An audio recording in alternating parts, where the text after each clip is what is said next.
All right. Good evening, everybody. We are live with the first official episode of Release the Quacken. We're going to kind of go around a little bit and check in with everybody, see how the training's going um, as we get ready to start Marathon Weekend 2023 training. So we'll give people a few minutes here to jump online and chit chat for a second or two. These will be dropping into your podcast feeds on Mondays. I hope to have them all up and ready to roll so that way you have them for your runs on Tuesdays, Thursdays, Saturdays, Sundays, whatever you're doing. So we're going to record them on Sunday Night Live so people can join this for YouTube, Facebook, however they want to do it. And then if they just want to wait and listen, they'll drop into the podcast feeds here. Like I said, hopefully on Mondays. Usually probably 15, 20-minute episodes, nothing too major long, but enough to get you through part of a run here. So how's everybody doing? Doing good. Doing well. Awesome. It has begun. It has. Yes. Has begun. So our first run is this Tuesday, right? It is. First official. Following the Galloway plan. Mm-hmm. Yes. I think, Jody, are you doing Galloway? Are you following that? Or are you on your own hybrid something right now?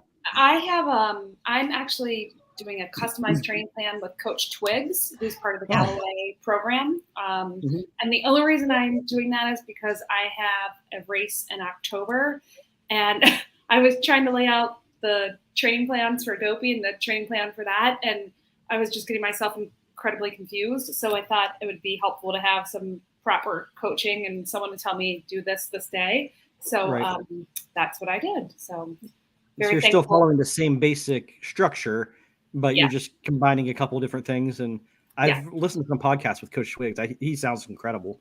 So Tim and I actually had the opportunity to meet him at a bar in Disney at Wine and Dine up at Barcelona Bar, which is in Coronado. Super fascinating guy, absolutely a joy to talk with, and had a ton of fun with him. So, Gene, you thirsty? Yeah, somebody popped the Diet Coke. This is a really good microphone. Or that's a really loud can. One of the two. One of the two. So what's everybody been doing heading into this week? So I know the plan officially kicks off here Tuesday. So Lonnie, have you been getting out much? What's been going on in your world? Yeah, I started running actually about a week and a half ago. So it's got a little early start on it. One thing I'm going to do this year, which is different from previous years, is I'm going to incorporate more strength training. I'm going to do strength training 2 days a week, total body, and then my runs according to the Galloway plan. So that's my goal for this one. Last Dopey, I just went all cardio, all runs.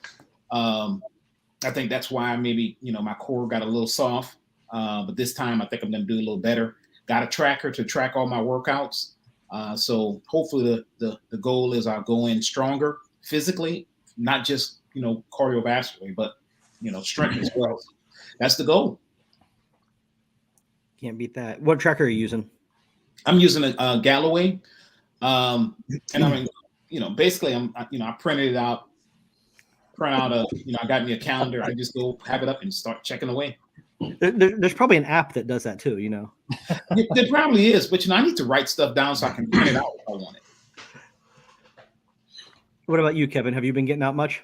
Yeah, I've been getting out and running. I've been trying to, like Lonnie, both of us, this will be our fourth Dopey. So this will be the first time that I've ever done any total body training or anything like that. I'm not going to do any weights. I'm going to try to do like push-ups, sit-ups, kind of things like that. Burpees.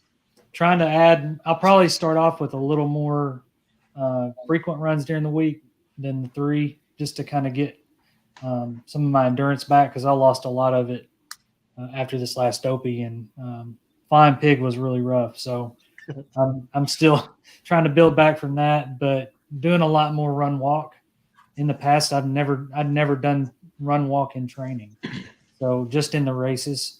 So I'm going to try that this time, try to get, stronger upper body so that I'm not just running and, try to get a good overall health going. So that's my plan. Flying Pig was pretty rough. Do you think that there's anything that could have made that easier, like maybe bacon at the top of the hill or something? If it had been at the top of the hill, I would not be struggling right now, for sure. That's You guys how I are am never too. going to let Tim live that one down, are you? Never. Absolutely never. If he does not have bacon for me every morning for Dopey before the races, I would be sorely disappointed. Yeah. But you're not in our same resort, so how it's going to make a challenge to get it to you. But Bring it to have the a corral. bus. Oh, the corrals. Yeah, the pre-race. Yep. Well, bacon is the candy of meats. cold bacon from the night before to bring to the corral. Yum. Whatever No it problem. takes, No problem. Exactly. There's Still no bacon. bad way to eat bacon.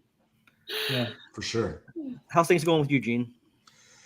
Yeah, so I think I told you guys I had a little fall. I fell in the pool a couple of weeks ago and hit and stretched my back out. And I've run periodically before then, but I took a pretty good break to just kind of rest up. And I'm not 100% healed, but I did go out and run day before yesterday.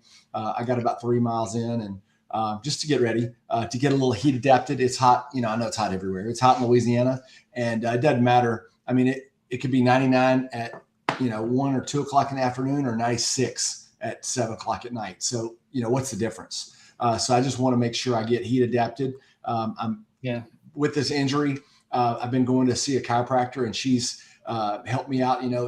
It was a back thing, but we've been talking about my hips and, just some mobility stuff. And so I've been trying to, I haven't been like I should, but incorporating some stretching. That's what my goal is, to stretch more, to do some lifting, to actually train this time, but so that's kind of where I'm at.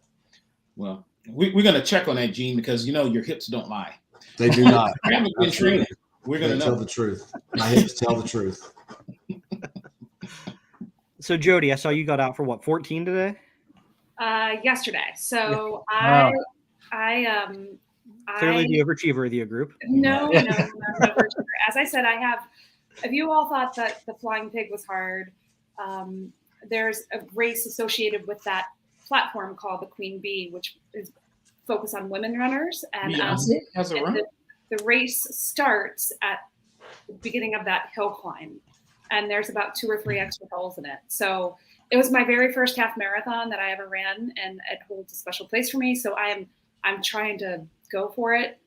Not PR or anything, but I really want to train and be prepared for it. And so that's why I have Coach Twigs helping me out. But Kevin, like you, I have never run before. That's always been something that we kind of did it at Dopey last year because, we were exhausted. So we just ran to every character and saw the characters, then ran again and saw a character.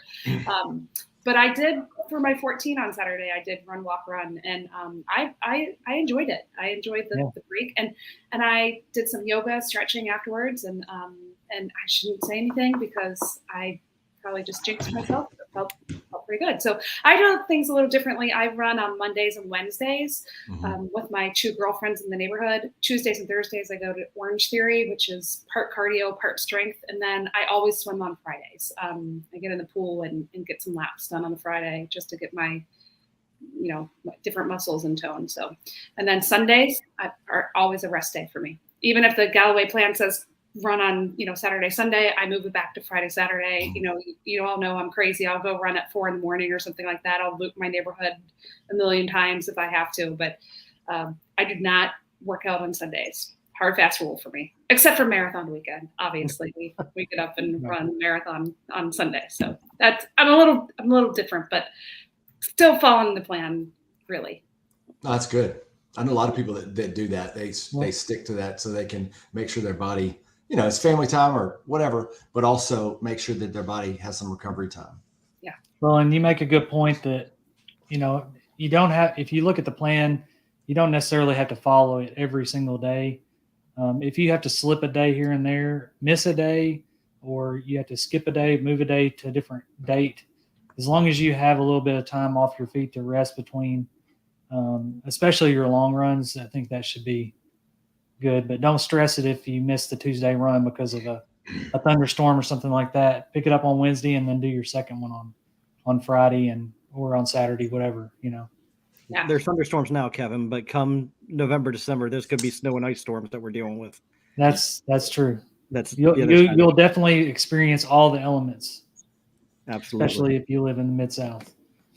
So. Yeah. Nice. So I think that's good. Give yourself some grace. You don't have to hit everyone and check them off. I mean, gosh, just do what you can. Yeah. Do your best and forget the rest.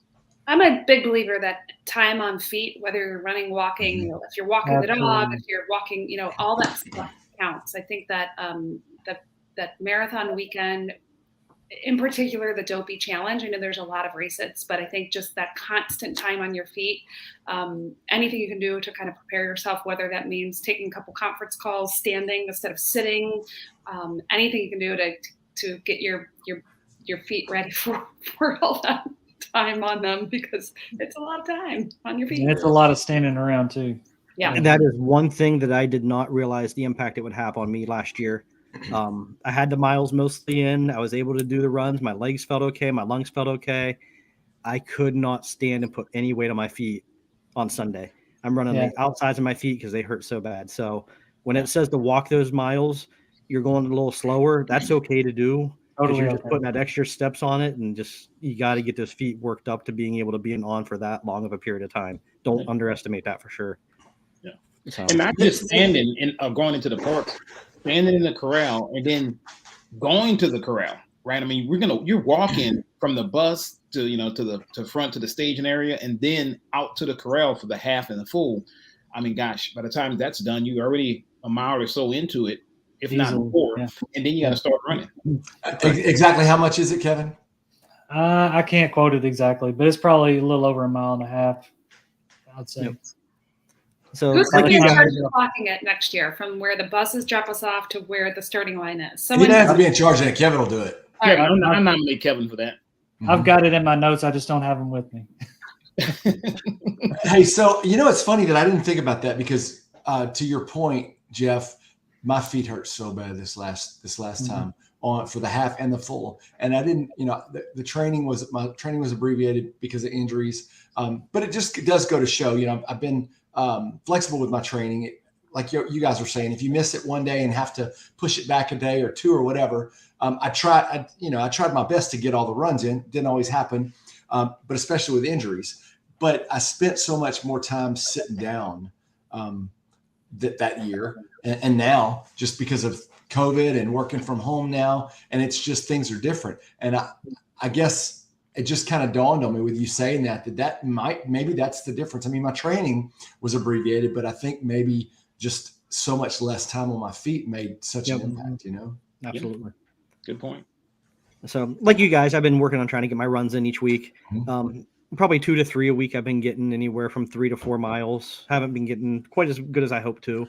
Again, spring was a little rough on me with some health issues, but that's all behind us now. So hopefully moving forward, we'll be in good shape there. So I plan to use this weekly post out here, this weekly segment, to help keep you accountable. I mean, that's the big thing for me, is by us doing this every week, we're keeping each other accountable. What did we do last week? What did we do next week? How are we going to do this? So if you guys are out there and you're working on this, comment in the post whenever we post this too. Let us know how you're doing. Let us know what struggles you're having. Let us know what questions you guys have. So anything that's going on with your trainings, none of us are experts, but we've all kind of been there a little bit at least, and we can try to figure out what's going on. So, yeah. And, and one thing, Jeff, here, everybody's on this call is doing the dopey, but, I was reading some posts today and somebody was like, oh, I'm only doing a half. There is not an only half. I mean, think about that. It's only at Disney you kind of say, oh, I'm only doing the marathon. I'm only doing the half. I'm only doing the 10K. Look, it's an event, right? It's an event, and you're going to be running it, and you're going to have fun. You're going to participate. Training is important, but just because all of us are doing the dopey, hop on. We definitely want to everybody to feel motivated, no matter what distance they're doing. I find it's crazy. Only at Disney you say, I'm only doing this race if you're not doing the challenge. Right. The other place they don't say that. Right. But every event is important, and it's absolutely what you signed up for. That's right. Absolutely. So for the training calendar for next week, anybody know what it is? Have you guys looked at it? Do you know what you're doing? Yeah. Yes. Yeah. So each midweek run is pretty much a 45-minute run throughout the plan, right? Yes, sir. Yeah. For Dopey and Goofy, it's 40, or for Dopey, it's 45. For Goofy, it's 30 to 45. And if you're doing just the marathon, they'll start at 30 minutes. So, yep. And all three of those kick off on Tuesday. Yeah. And our long run for Saturday is 3 miles. Yep. And and those midweek runs like that, don't try to go out and break any kind of records. Focus more on the time, not on the distance. So it's better to get 45 minutes than 45 minutes of a slow run than 30 minutes of a really hard run, because it'll break your body down. Yeah. So Kevin, on my Monday, Wednesday runs, I'm really lucky to run with two of my neighbors, two ladies in the neighborhood, but I go out and walk 15 minutes before we meet, just to kind of wake myself up and kind of have a moment to, a little time to myself. And, so I count that 15 minutes before we go for our 3-mile Monday, Wednesday run. Cause to me, it's like, well, I'm walking, I'm moving, I'm doing something. Just because I'm not quote unquote running doesn't mean that I'm not getting that time in. So it all adds up. Absolutely.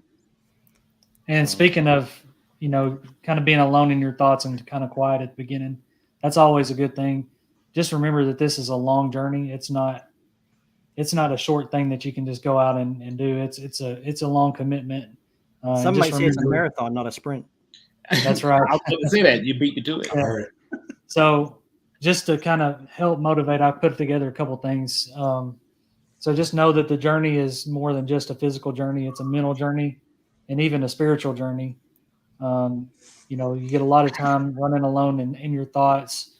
So I got a quote today was given at our church, and I thought it was, it kind of falls in line with this, and it's from Martin Luther King Jr.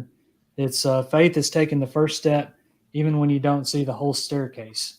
So I don't know if anybody's heard that before, but it's really thinking about that. You may not see that finish line, but you know that it's there. You have faith that you can make it. Just take care of yourself, listen to your body, stop when you need to stop, hydrate as much as you possibly can.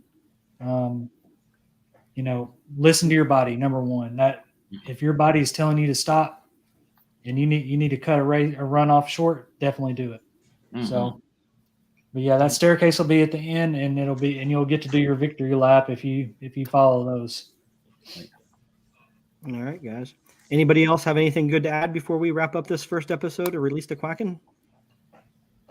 No, I'm excited to start again.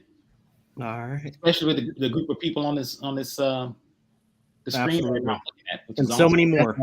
Yes. So, all right, guys. Have a great night, everybody. Remember, forward is a pace. Enjoy your evening. See you guys. Bye, everybody. Night.